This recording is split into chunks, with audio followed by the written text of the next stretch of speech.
What's going on, guys? Welcome to the Blitz Report. Today, I have another scouting report for you guys. Um, this time, it's wide receivers. So let me go ahead and throw this up here. This is Matt Miller's rankings that you're looking at right now. You're going to see that there's a lot of differences between me and him this time around. A lot of times it's pretty similar, but this time there's a few key differences. I just want to point out Arden Tate. I'm sorry, that you see there at the bottom. That is, I couldn't find any scouting videos for him, so he is not on this list. I tried to scout him, but I couldn't find any. Also, Anthony Miller out of Memphis. I haven't scouted this guy yet. I will eventually. But let's go ahead and jump into how I see him. I'm just going to read you what I got here from where I watched the tape. This took me a couple of days to do, so I'm just going to throw pictures up while I read on my phone on the notes that I took on these guys. So it starts off pretty similar as I have Calvin Ridley again as my top one. Here's what I had to say about him. I would say he's more quick than fast, but he's not. But that's not to say he's slow. He's a very polished route runner and has solid hands. He does a nice job tracking and adjusting to the football. He has good body control. He is willing to block, and he doesn't give up on plays, which is not always a good thing. Most of the time it is, but you got to be smart about it. You got to know when to quit and live to fight another day. Um,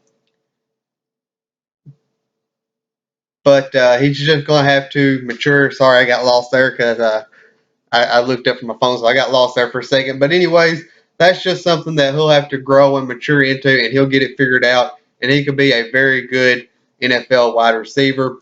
Number two, I have James Washington from Oklahoma State. I'm higher on this guy than what Matt Miller is. Here's what I had to say about him. He has elite top end speed. He tracks the football well and adjusts to it. He has great body control, which makes for a great deep threat. He gets good separation. He will instantly boost the run game on whichever team he goes to because teams will have to account for his speed. They're not going to be able to stack the box with this guy on the outside. If they do, he is going to burn them and burn them bad. I'd like to see him run a more variety of routes. All he runs is go routes, post routes, and curl routes, as well as screens and jet sweeps. So I'd like to see more of that, more of what he can do. I'd like to see him be more sharp in and out of his breaks, as he relies on his speed too much, which won't always work against experienced NFL cornerbacks. So moving on at number three, this is a guy that I was really, really, really high on last year. He didn't declare for the draft last year. I was really split on Corey Davis and this guy for my number one overall wide receiver. They're too similar.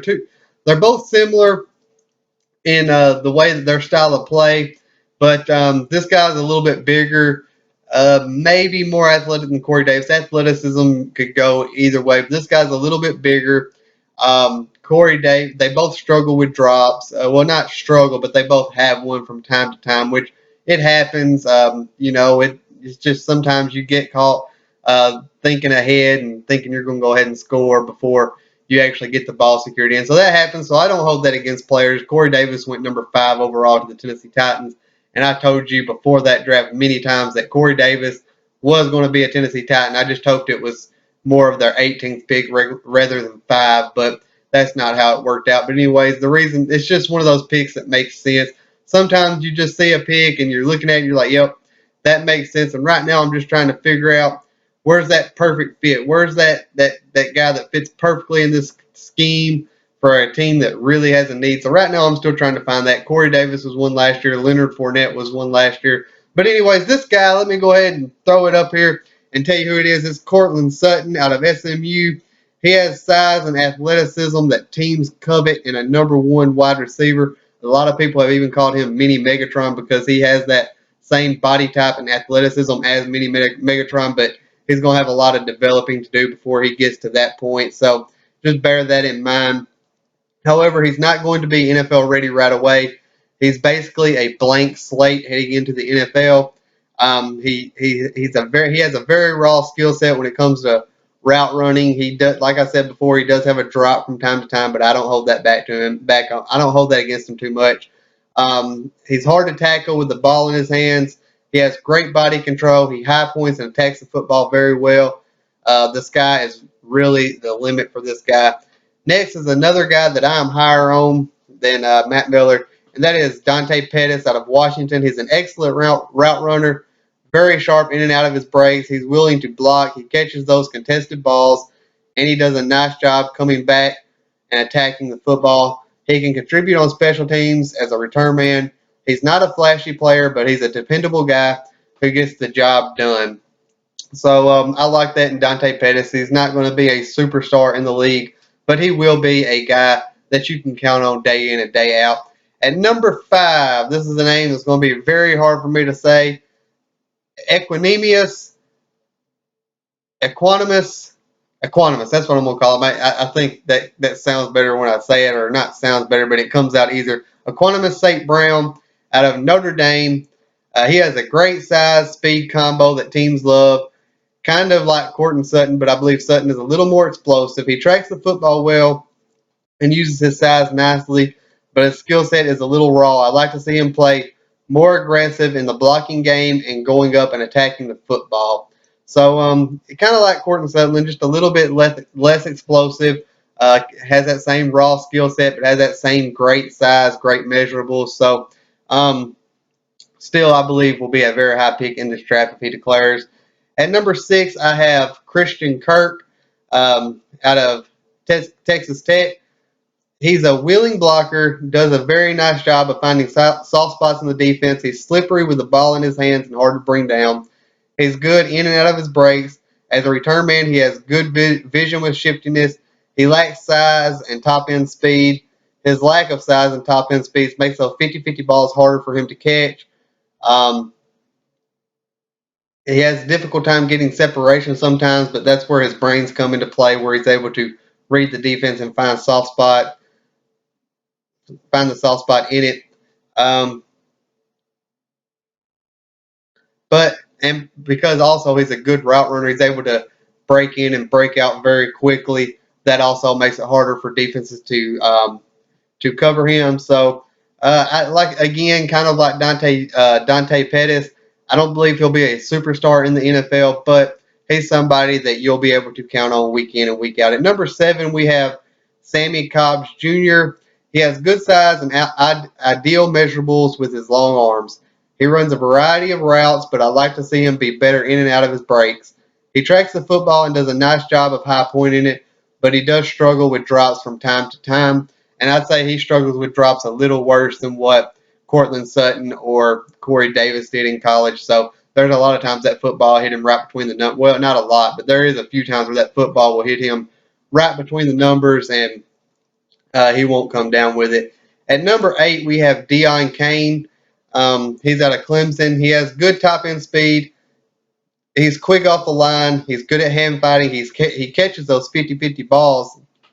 Reminds me of another, just throw this out there real quick. It reminds me of another Clemson alumni who plays for the Houston Texans, and DeAndre Hopkins, and how he catches those 50-50 balls. He is hard to tackle with the ball in his hands. He's a willing blocker, but he's going to need help with his route running to get better separation. So he has really great speed, but he needs to be better with his route running for him to get more separations. And I'd like to see him run a more variety of routes as well. That wasn't in my notes, but it just come to me of thinking back of watching the tape. I remember that. At number 9, we have Juwan Jennings. This guy, it doesn't get more clutch than him. If you remember, Tennessee had like 3 games in 2016 where it was a Hail Mary last minute play. This guy was on the recipient end of those. Um, He's not the biggest or most athletic receiver, but he runs good routes. He has sticky hands. He's hard to bring down with the football in his hands. He dislocated his wrist in the first game of this season, so he was going to be out for season. But then he was dismissed from the team for publicly talking bad about the coaches. He dropped a lot of F-bombs in that conference where he was talking about them, so he was dismissed from the team. So he probably, before he got hurt, he was a second-round talent, probably going to go in the second round. But because of injury and because of what happened with his coaches and stuff, he's probably going to go in the 4th or 5th round. But if he can bounce back from the injury and keep his nose clean, somebody's going to get a real bargain from him at that price. Finally, at number 10, we have Deebo Samuel, and he may just be the smartest football player or the smartest receiver in college football. He lines up all over the field. He can be used like a Swiss Army knife, kind of like Christian McCaffrey or Tavon Austin or others who work in that kind of role. He works back to his quarterback when his quarterback's in trouble, which is something that a lot of college receivers don't think of doing. He knows how to get pass interference calls on defenses, which he probably won't be able to do in the NFL because they're more experienced, but he does a nice job of getting those calls. He knows how to find soft spots in the defense. Again, that's going to be a learning curve for the NFL because the defenses are more experienced in hiding what they're doing. So he can adjust, and he's a smart guy, so he'll figure it out. It just may take some time. Um, let's see, where was that at? He has a very physical type of play style. Whether he's blocking or running with the ball in his hands, he'll lower his shoulder and hit you with the boom and throw his whole body into you. He's dangerous on special teams. I didn't say he could contribute on special teams. I said he's dangerous on special teams. Um, he catches those contested balls. Really, his only knock is his size and his athleticism. Not to say that he's not athletic, he's just not the most athletic, and he's not got that big, towering, dominant size on him. But overall, he can develop into a solid player, somebody you can run trick plays with, or just used to keep defensive honest or on their toes. So, anyways, guys, that's my wide receiver scouting report. I'll have more receivers coming up. Like I said, Arden Tate, Paris Campbell, a few other guys I tried to scout and get in there and find tape on, but I couldn't find any tape. So hopefully tape for them will come out later on this year or early next year, and I can get a good look at them and see about them. Next will be offensive tackles per requested by one of my subscribers, NYPD. Shout out to you for requesting offensive tackles coming next. So I'll start working on that probably tonight and probably have it finished up Tuesday or Wednesday. But I don't know when exactly I'll have time to sit down and do the videos. Mock draft is coming out. Not sure what day yet because again I don't know when I'll have time to sit down and actually do a video. Monday night as soon as the Texans and Ravens games are over and I figure out the draft order, I'm going to start working on that. I'm going to do I tell you what, I'm going to do 3 rounds. I originally was going to do 2. Well, originally I was going to do a mock draft with trades, but then I thought, well, the draft order isn't going to be set in stone yet, so I'll do a 2-round mock draft instead. But I think I'm going to do 3 rounds and replace the quick fix mock draft that I do on Saturday. Use that video to replace that because it's a 3-round mock draft for that team. It's just be all 32 other teams will be included in it. But anyways, guys, if there's anything NFL related you want me to talk about, drop it in the comment section below. Leave me a like, hit the subscribe button if you haven't yet, so you can catch that scouting, or not the scouting report, but more scouting reports are coming, so you can catch those, and you can catch that mock draft as well. If there's a video you want me to talk about, let me know in the comments. Hit the subscribe button so you don't miss it when it comes out. Hope you guys have a great day and hope your teams are doing all right today. I'm currently watching the Jaguars and Cardinals game, and very important for my division as a Titans fan. The Jaguars are winning 13-3 right now, so I'm enjoying that. So I'm going to get off here and finish this game. I hope you guys have a great day, and thanks for watching.